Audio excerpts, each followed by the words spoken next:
अस्सलाम वालेकुम। वालेकुम सलाम। जी मैं मोहसिन हूँ न्यूज रिकॉर्डर से। मिस कमल ने हमें कॉल की थी। जी मैंने ही कॉल की थी, मैं ही कवल हूँ। आइए थैंक यू। आ जाए। आइए आइए।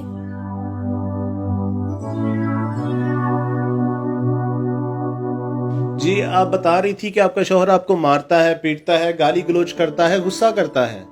क्या आप पूरे पाकिस्तान को लाइव ये सब कुछ बताना चाहती हैं? जी हाँ, मैं पूरे पाकिस्तान को बताना चाहती हूँ कि किस तरह मेरा शौहर मुझ पर जुल्म करता है। देखें आप रिलैक्स हो जाएं। ये पकड़ी यार, आप इजी रहें, हम सब कुछ लाइव बताएंगे, लेकिन मैं चाहता हूँ कि उससे पहले आप मुझे सब कुछ डिटेल से बताएं।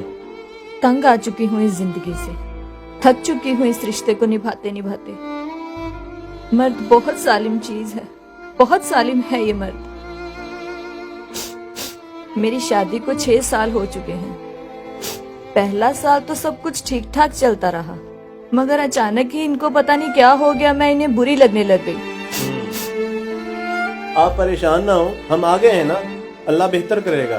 सर पूरा दिन मैं घर का काम करती हूँ और आप तो जानते ही हैं घर के कामों के साथ बच्चों को संभालना कितना मुश्किल होता है।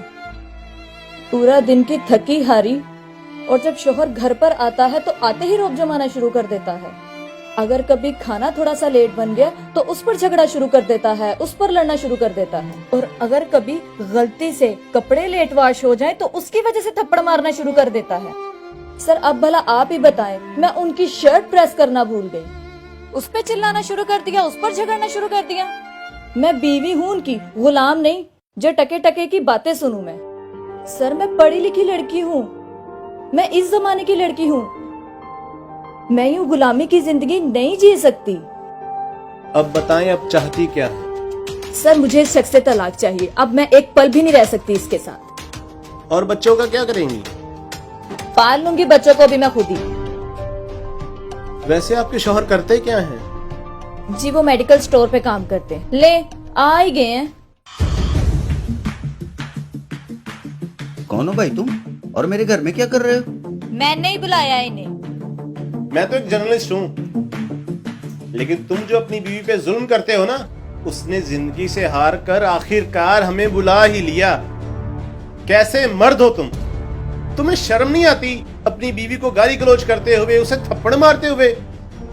थप्पड़ की बात इन्हें बता दी, ये नहीं बताया कि थप्पड़ मारा क्यों था। मैं बताता हूँ सर, मैंने इसे थप्पड़ क्यों मारा था। ये ऐनक मैंने शौक से नहीं लगाई। अभी परसों रात को मैंने इसे माँ के घर जाने से मना किया, तो पता है इसने मेरे साथ क्या किया? ये देखिए, ये किया है इसने मेरे साथ। हर इंसान खुशहाल जिंदगी गुजारना चाहता है, मैं भी ये चाहता हूँ मेरी बीवी मेरा साया बन के रहे, मगर ये तो मेरे ही मुकाबले में खड़ी हो जाती है। ना खाना टाइम पे देती है, ना बच्चों को संभालती है, एक सवाल के 5-5 जवाब देती है। मैं तो तंग आ गया हूँ ऐसी जिंदगी से। इतने तंग हो तो दे क्यों नहीं देते मुझे तलाक? पीछा क्यों नहीं छोड़ देते मेरा? अरे कब का दे देता तुझे तलाक, सिर्फ बच्चों की वजह से चुप कर जाता हूँ। देखिए मैडम, मैं चाहता हूं कि आप मेरे कहने पे खुद को एक मौका दें, सोचें। मैं 2 घंटे बाद आता हूं, आप तब तक। नहीं सर, आप लाइव चलाएं, मैं पूरी दुनिया को दिखाना चाहती हूँ कि मेरे साथ क्या करता फिरता है। लाइव चला देंगे, लेकिन मेरे कहने पे आप एक मौका देके देखें। मैं थोड़ी देर तक आता हूँ, आप अच्छी तरह सोच समझ लें, उसके बाद जो आपका फैसला होगा मैं वैसा कर दूंगा। ओके, आओ अली। क्या ख्याल है बॉस, बीवी गलत है या उसका शोहर गलती पर है? वही तो सोच रहा हूँ। वैसे मुझे तो कमल ही गलत लग रही है। तलाक तो उसकी करवा दें, लेकिन वो खुद नहीं जानती कि अगर तलाक हो गई तो उसके बाद उसके साथ क्या होगा। छोड़ यार, हमने नहीं उधर जाना, कोई और न्यूज मिल जाएगी। सही कह रहे हैं आप बॉस। चेक करें जरा, उस बूढ़ी औरत को देखें।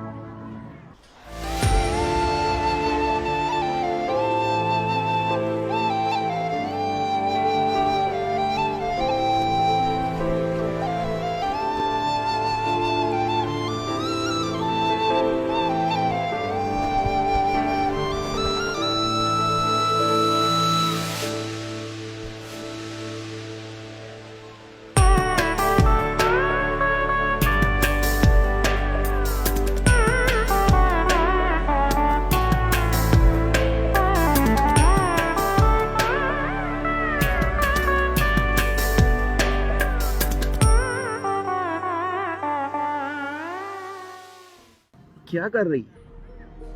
चला पूछते हैं इससे।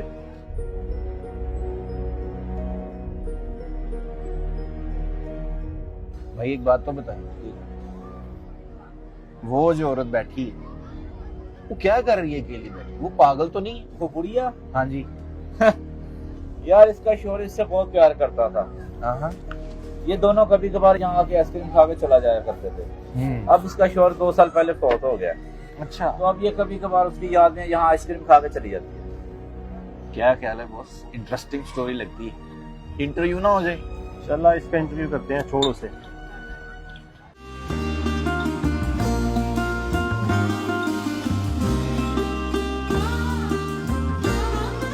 अस्सलाम वालेकुम माँ जी।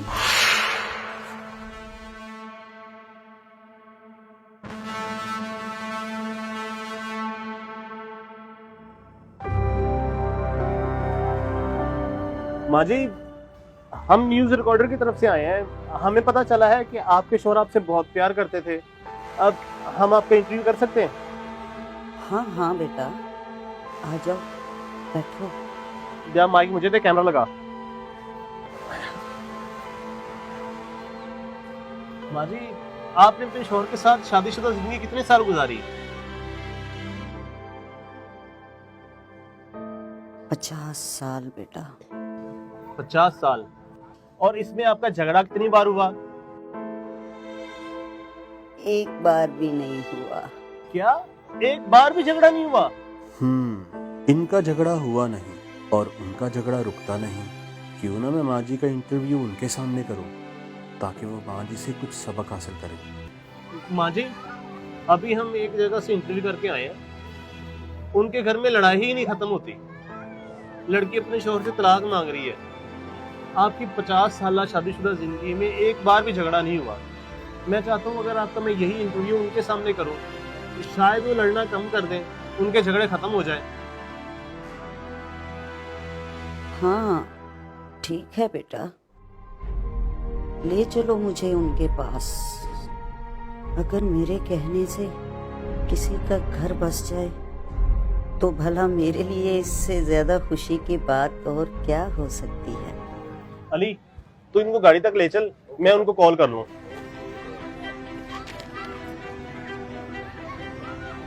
हेलो जी, हम आपके इंटरव्यू से पहले उनका इंटरव्यू चलाएंगे कि एक शख्स अपनी बीवी के साथ इतना प्यार कैसे कर सकता है। उसके बाद हम आपका इंटरव्यू लेंगे। अगर आप कहती तो मैं ले आऊं आपके घर। चले ठीक है, ओके।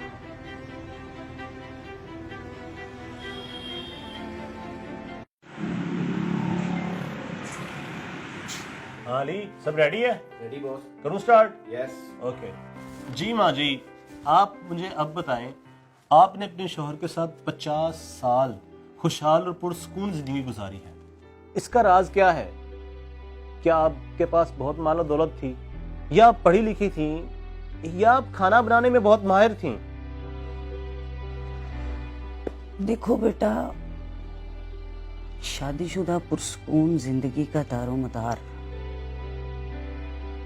अल्लाह की तौफीक के बाद औरत के हाथ में होता है। औरत अगर चाहे तो अपने घर को जन्नत बना सकती है, और अगर चाहे तो उसके बरक्स जहन्नम भी बना सकती है। ऐसे में आप मालो दौलत का नाम ना लीजिए। बहुत सारी ऐसी मालदार औरतें हैं जिनकी जिंदगी जीरन बनी हुई है, शौहर उनसे भागा भागा रहता है, और खुशहाल जिंदगी का सबब औलाद भी नहीं है। बहुत सारी ऐसी औरतें जिनके 6-6, 7-7 बच्चे हैं, लेकिन फिर भी वो शौहर की मोहब्बत से महरूम है। यहाँ तक के बाद तलाक तक पहुंच जाती है। इसके लिए पढ़ा लिखा होना भी जरूरी नहीं है। बहुत सारी ऐसी खवातीन जो बहुत पढ़ी लिखी होती हैं,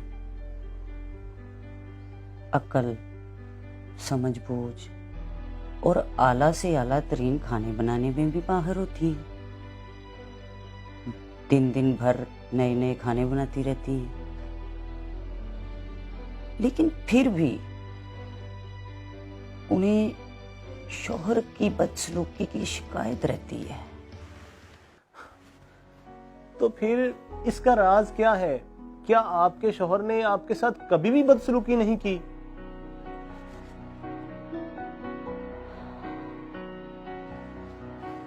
मुझे याद है जब हमारी नई नई शादी हुई थी, एक दिन मेरे शौहर आए, काम से थके हुए थे, मुझे कहने लगे चाय बना दो। मैं उस दिन कपड़े धो रही थी और मुझे हल्का सा बुखार भी था। मैं बेध्यानी में चाय बनाकर उनके पास ले गई। ये लीजिए आपकी चाय। अरे पहले चाय पी लें, कहीं ठंडी ना हो जाए। Okay okay.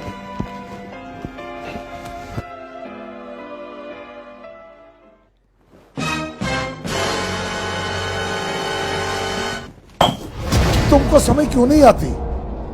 1,00,000 बार कह चुका हूं कि मेरी चाय में शुगर कम डाला करो। ध्यान कहां होता है तुम्हारा? और तुम्हें अब लिख के दे दूं? बकवास कर करके थक गया हूं मैं, लेकिन तुम वो की सुनती नहीं। सर दर्द कर रहा था मेरा, सोचा चाय पीऊंगा कुछ फ्रेश हो जाऊंगा, लेकिन तुमको तो जरा परवाह नहीं है मेरी। ये चाय पीकर तो मेरे सर का दर्द और बढ़ जाना था। ऐसे मौके पे खामोश हो जाना चाहिए।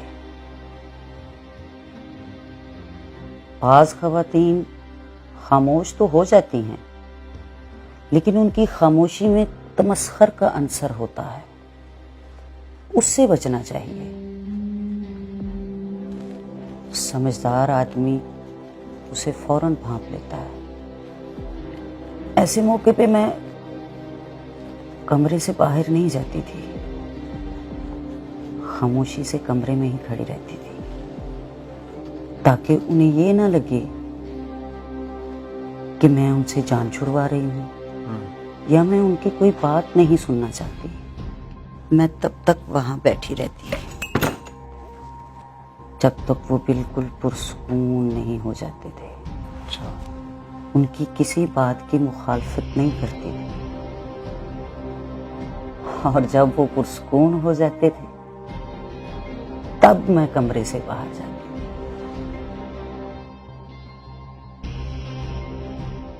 तो फिर तो आप उनसे नाराज हो गई होंगी, हफ्ता डेढ़ उनसे बात नहीं की होगी, या फिर क्या किया था आपने? मैं दोबारा किचन में गई, मैंने उनके लिए फिर से चाय बनाई और उनके लिए चाय लेकर गई।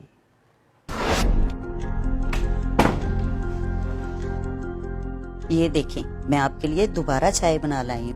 ले जो चाय, मैंने नहीं पीनी। मुझे पता है आपको चाय की जरूरत है जनाब, मेरे सरताज, मेरे मजाजी खुदा।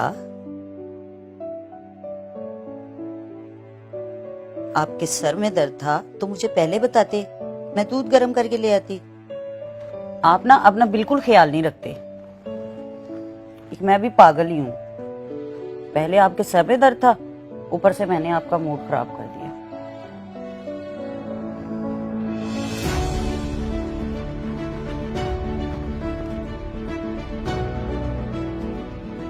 अच्छा सॉरी मेरी मोहब्बत के फरिश्ते। अरे आपको तो बुखार है, मैं गुस्से में खामखा आप पर बोलता रहा। आप नाराज हैं मुझसे? नहीं तो। अच्छा सॉरी, मैं भी न जाने क्या कुछ बोल गया हूं। तुम्हें तो मेरी जान बसती है। चलाओ, तुम्हें डॉक्टर से मेडिसिन ले दूं। अरे मेरी जान, आपके मोहब्बत भरे दो अल्फाज ही मेरे लिए शिफा हैं। बेगम, तुमने तो मेरी बेरौनक दुनिया को रंगीन बनाया है अपनी मोहब्बत से, वफादारी से। चलो आज का डिनर हम बाहर करेंगे और तुम्हें तुम्हारी फेवरेट आइसक्रीम भी खिलाऊंगा। सच्ची में? सच। चलें फिर। चलो। अच्छा, तो आपने अपने शौहर की सारी बातों पर फौरन यकीन कर लिया? तो और क्या? आप क्या चाहती हैं कि जब मेरा शौहर गुस्से में हो तो उसकी मैं बात फौरन मान लूं, और जब वो मुझे प्यार से कहे तो मैं उसकी कोई बात ही ना मानूं? मैं कोई अनाड़ी थोड़ी हूं। आपके शौहर ने आपकी इतनी इंसल्ट की, आपको नहीं लगता कि बीवी की भी कोई सेल्फ रिस्पेक्ट होनी चाहिए?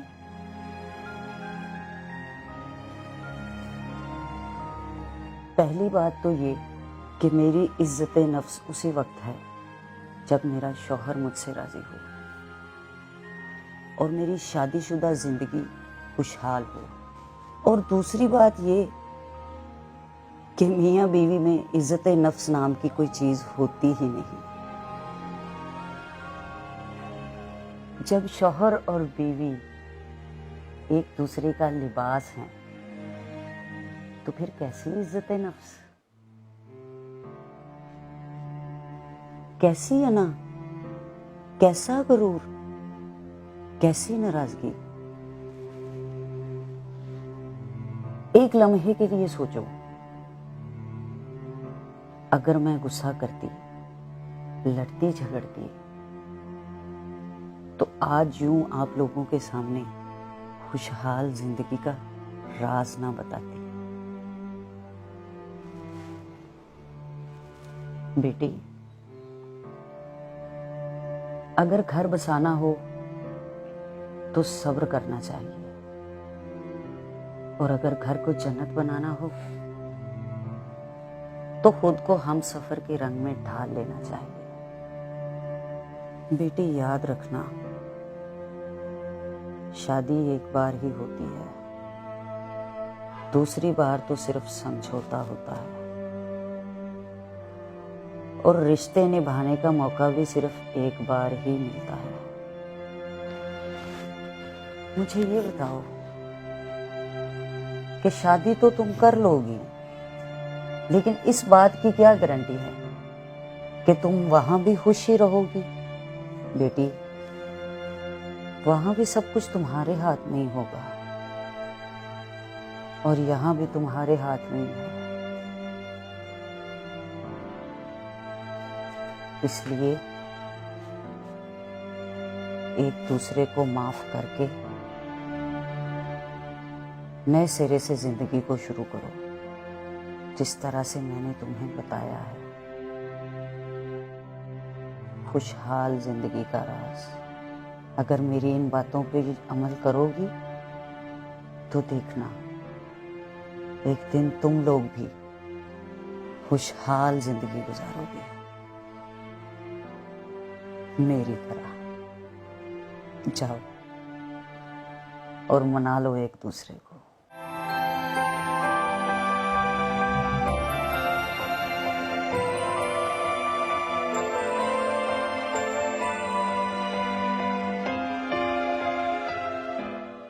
हाँ ली ओके। खुदारा बर्दाश्त करना सीखें, एक दूसरे को माफ करना सीखें। गुस्से, अना और गुरूर में एक दूसरे की वफा को पामाल करना छोड़ दें। ये वीडियो जो भी देख रहे हैं, अगर वो अपने हमसफर से नाराज हैं या तलाक की बात कर रहे हैं, तो खुदारा छोड़ देना नफरतें, भूल जाए सब तलखियां, और एक दूसरे को माफ करके एक छोटा सा लफ्ज़ सॉरी है वो बोलकर एक दूसरे का हाथ थाम ले। जिंदगी बहुत छोटी है, गुरूर, अना, गुस्सा छोड़ो ना। चलो एक दूसरे का हाथ थाम कर प्यार से एक साथ रहते हैं। तो कैसी लगी आपको हमारी ये वीडियो, हमें कमेंट्स में जरूर बताएं, और नई वीडियोस देखने के लिए हमारे चैनल ट्रिपल एफ मजा को YouTube पर सब्सक्राइब करके हमें सपोर्ट करें। Thank you.